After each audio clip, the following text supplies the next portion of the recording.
To create a new story, simply swipe over from the Home tab, or you can tap the New Story button in the upper left-hand corner of the Home tab, which is right here. So let's tap that. And you can swipe back to get back to the Home tab. Now let's talk about adding photos to a story. Okay, so let's tap the New Story tab to add additional clips to a story or to start a brand new story. So you can tap to focus, and then once you're ready to take your shot, just tap the shutter button. Just like this. And now you're ready to add that clip to your story. To do so, just tap the little checkmark button right here. And now it's added to your story. To view your new addition, just tap the Your Story Avatar button in the upper left-hand corner of the Home tab, like this. There you go, that's a pretty nice start, but let's now add a video. To do so, all you need to do is tap and hold the shutter button, just like this. So, tap and hold. And you can see the little red ring go around. You get 10 seconds to film your video. And just continue holding. And once you're finished, or once the 10 seconds elapses, your video will stop and it will start looping automatically. And then you can do the same thing to add that video clip to your story. Just tap the checkmark button to add that video clip. Now, what if you took photos in the last 24 hours and you want to add those to your story? Well, to do so, just swipe down instead of pressing the shutter button to access footage from your photo library that you can add to your story. So once you've settled on something, just tap it, and there it goes. Now you can add that to your story. And just like any other camera app, you can access the flash, you can turn it always on or set it to auto if you wish. So let me show you what it looks like. There we go. So there is a clip that we're going to add to our story with the flash enabled.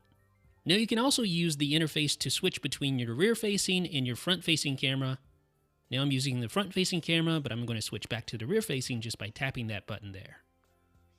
Like Snapchat, you can also draw on your photos and videos. So just tap the drawing button, and now you'll see 3 different tips that you can use.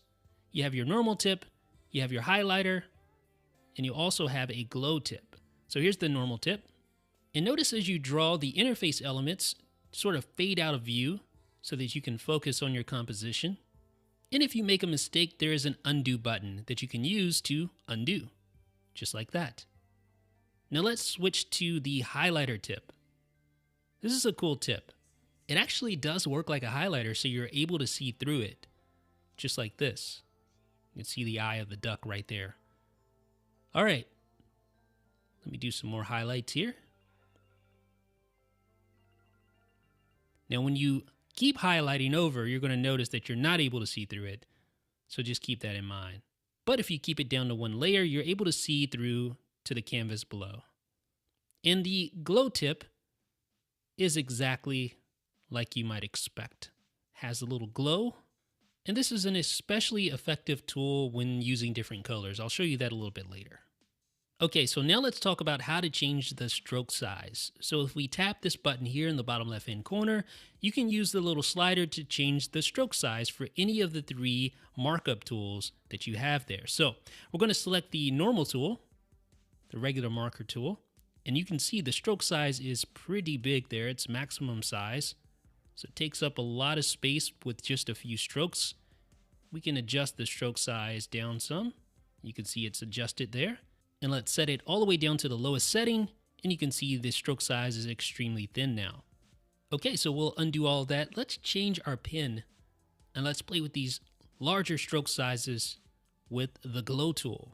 And you see a much larger stroke here. But now let's really spice things up and change the colors. At the bottom of the interface, you're going to see all these colors here. You can actually swipe to reveal additional colors, and you have some grayscale colors as well. You just tap a color and you can start drawing. And notice the stroke stays white, but the color of the glow is what changes. You can see the overlapping layers there. All right, let's change our tool. Let's use our highlighter now. We'll change colors here. And notice that you can still see through the highlighter, as you might expect. Now let's talk about text. You can add text by tapping the little text button in the upper right-hand corner. Thumbs up for the cat, by the way. All right, so now we can just start typing. This is a cat. Period. All right, so now we can move that text around just by dragging it. Just like this, we'll get it positioned in just the right area. That looks okay, but I think it would look a little better like this. Perfect. Now you can also use pinch gestures to manipulate text size and to rotate the text, just like this. That's pretty awesome. So you can get just the right effect that you're looking for.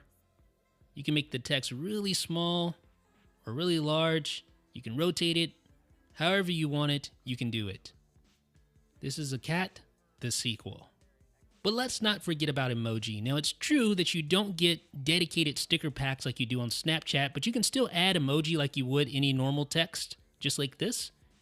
And of course, you can resize and rotate as well. I think that looks pretty good. What do you guys think?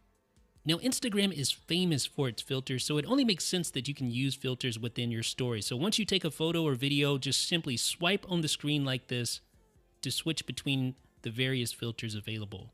And you can swipe either left or right to switch between filters. Black and white is nice, but I think I like this one right here. What do you guys think? Now, what if you're just really in love with one of your creations and you want to save it to your photo library? Well, to do so, all you need to do is tap this button in the bottom right-hand corner to download it and save it to your photo library. Just like this. Saved. So once the save is complete, just hop over to the Photos app, and then you should see your saved photo with all the markup hard-coded in the photo. Now, of course, you can save that same clip to your story as well. Just tap the Save to Story button, the little check button, and it's saved to the story. And just a little refresher, if you want to find your saved clips, all you need to do is tap the Your Story button, which is your little avatar in the upper left-hand corner of the Home tab. Now, what if there's a clip in your story that you don't like and you regret adding? Well, just tap the ellipsis button in the bottom right-hand corner and then tap where it says delete. Now, doing this will delete just that one clip in your story. It won't touch the rest of the clips in your story. It's gone. Now, you can also swipe up on a story to view your list of all of the different clips, along with other details that we'll talk about later. But then all you need to do is to select the clip that you wish to delete and then tap the delete button. So we'll select our clip. I think I want to delete that one and just tap the delete button and then tap delete again to confirm. And it's gone. Now, what if you have a clip in your story that you just love and you want to share it with other people on your timeline? Well, just tap the ellipsis button in the bottom right-hand corner and then tap Share as Post. This will allow you to share just this one clip on your normal Instagram timeline. And then you can do all of your normal Instagram-y stuff to that photo. You can post it as a square photo, a full-size photo. You can go through and add different filters if you wish to, add different effects by using the Edit tab. I think I'm just going to post this as a normal photo with no effects or filters. On the caption, you may want to say something like, "Check out my story for the full details," and then just post it like that. And now you'll see it on your normal timeline, and everyone that follows you will see it as well, even if they don't view your story. People can send you messages pertaining to the clips in your story. Now, to view those messages, just tap the direct button in the upper right-hand corner. You can see Zach sent me a message that said, "Nice," and I can tap the link to open up the clip that he commented on. Now, how do you choose who can send replies to your Instagram story clips? Well, all you need to do is go into Story Settings, and then under the Allow Message Replies heading, you can tap either everyone, people you follow, or off. So if you want everyone to be able to send you a message, leave it as default. Otherwise, choose one of the other two options. Now, here's what everyone really cares about, right? How do you see who viewed your story? It's easy. Just swipe up, and now you can scroll through here and see how many views each clip had. Obviously, the clips on the left side, the first clips that are going to play, are going to have the most views, and the least views will be on the right side. And along with the cumulative view count for each clip, you can also see the individuals who looked at your clips. And you can scroll through each clip like this, and you can see the amount of people change as you scroll through. Now, what if you want to hide stories from a particular user? Just tap the ellipsis button, tap Story Settings, tap Hide Story From, and then you can go through this list and choose who you want to hide the story from. So we're going to find somebody here. How about Knoopsy? Let's just pick on him right now. And then just tap the done button in the upper right hand corner. And now my story is hidden from Canoopsy, who appears at the top of the screen now since he's hidden. Now you can also hide your story from users by swiping up on the screen and just tapping the X button next to each user. So you'll see a little X button. I want to pick on Tomas right now. Tap the X, and then tap hide, and now my story is hidden from Tomas. Now there's another way you can hide stories. You can do so from an individual's profile. So what we'll do is we'll just go back to my main timeline on the home tab and find someone to pick on. Here's one. Just tap on their profile, tap on the ellipsis button in the upper right hand corner, and then tap where it says hide your story. And that's the third way you can hide a story. Of course, I don't actually want to hide any of these guys, so I'm going to go back to my profile, tap the settings cog, tap story settings. Yes, another way to get to story settings. And then tap hide story from, and then just uncheck the ones that I want to unhide.